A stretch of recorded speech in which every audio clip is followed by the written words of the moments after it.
সূত্রে ব্যাখ্যা করা হবে। আগের শ্রেণীতে তোমরা জেনেছ যে বেগের পরিবর্তন করতে হলে সেখানে বল প্রয়োগ করতে হয়। নিউটনের প্রথম সূত্র সেই বিষয়টি আবার নিশ্চিত করেছে। প্রথম সূত্রে কিন্তু বলের বৈজ্ঞানিক সংজ্ঞা কি কিংবা কিভাবে বল পরিমাপ করতে হয় সে সম্পর্কে কিছু বলা হয়নি। বল পরিমাপের পদ্ধতি পাওয়া যায় নিউটনের দ্বিতীয় সূত্র থেকে। নিউটনের দ্বিতীয় সূত্রটি জানার আগে তোমাদের নতুন একটি রাশির সঙ্গে পরিচিত হতে হবে, সেটি হচ্ছে ভরবেগ।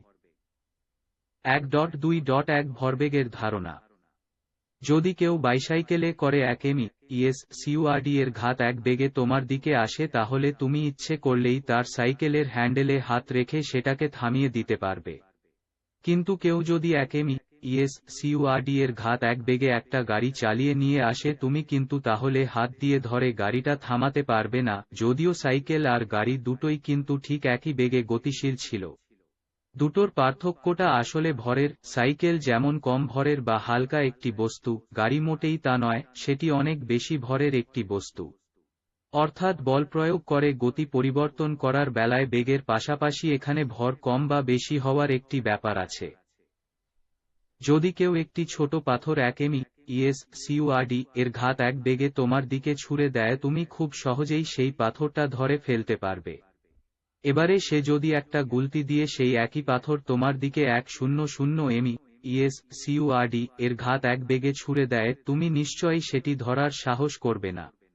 যদিও দুটো একই পাথর, অর্থাৎ তাদের একই ভর, কিন্তু দুই ক্ষেত্রে পাথরটি একই বেগে গতিশীল নয়। বোঝাই যাচ্ছে পার্থক্যটা এক্ষেত্রে বেগের। অর্থাৎ বল প্রয়োগ করে গতি পরিবর্তন করার বেলায় ভরের পাশাপাশি এখানে বেগ কম বা বেশি হওয়ার একটি ব্যাপারও আছে।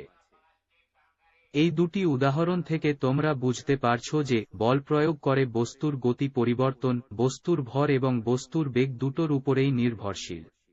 সে কারণে ভর এবং বেগের সমন্বয়ে একটি নতুন রাশির প্রয়োজন হয়, তার নাম ভরবেগ, মোমেন্টাম। এটি আসলে ভর এবং বেগের গুণফল। তোমাদের ধারণা হতে পারে যেহেতু ভর এবং বেগ নামে দুটি রাশি রয়েছে তাই তাদের গুণফল দিয়ে আরেকটি নতুন রাশি সৃষ্টি করার কোনো প্রয়োজন ছিল না।